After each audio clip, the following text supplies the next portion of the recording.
Demi, you're known for your beauty. You're known for winning these pageants. When you think about beauty, I see a culture in which it sends messages to women of all ages that you're not enough. And I'd love for you just to talk to us for a few minutes about what true beauty is and how you see that. When I was set to go and compete at Miss Universe, being the reigning Miss South Africa, it's a whole build-up, right? At the time, there was 95 countries competing, and that year, and probably in the history of Miss Universe, I was one of the shortest girls to go and compete for this title. And now if you think of models and beauty queens, they're usually tall, and people started placing me in this box saying, oh, she won't win because she's too short, started defining me in certain ways. And it's hard for that not to get to you, right? In the same way that I know so many young girls watch Instagram or watch social media and puts themselves in boxes, that is the way social media defines us to look or act like. Do you know what? As a Christian, I've had to go back and define self-love, self-worth, self-image to myself. And the definition that I got to was,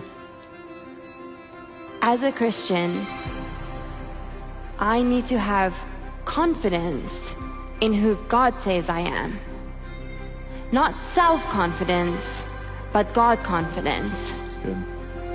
And you know, Psalm 139 says that we are fearfully and wonderfully made, knit together in our mother's womb. And I love that word knit because it takes me back to remembering how my grandmother used to knit me little jerseys. We call them jerseys. What do you guys call them? Sweaters. Sweaters. And she would make the most beautiful... Countercultural. She would make the most beautiful patterns. And one time she made me like a little panda bear.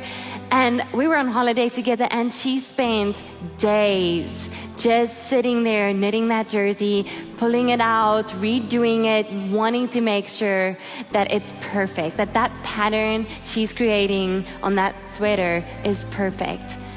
Yeah, it makes me realize when I read Psalm 139 verse 13 that God knit us in our mother's womb, that He had a precise plan for our life, that He created us in love, by love, and for love. And if that does not make you feel worthy, I don't think any amount of makeup, any amount of clothes, any amount of shoes, any amount of bags will ever make you feel worthy. And I think that's so important that we go back to really defining what self-confidence looks like. That we need to remove the word self and replace it with God and make it God confidence.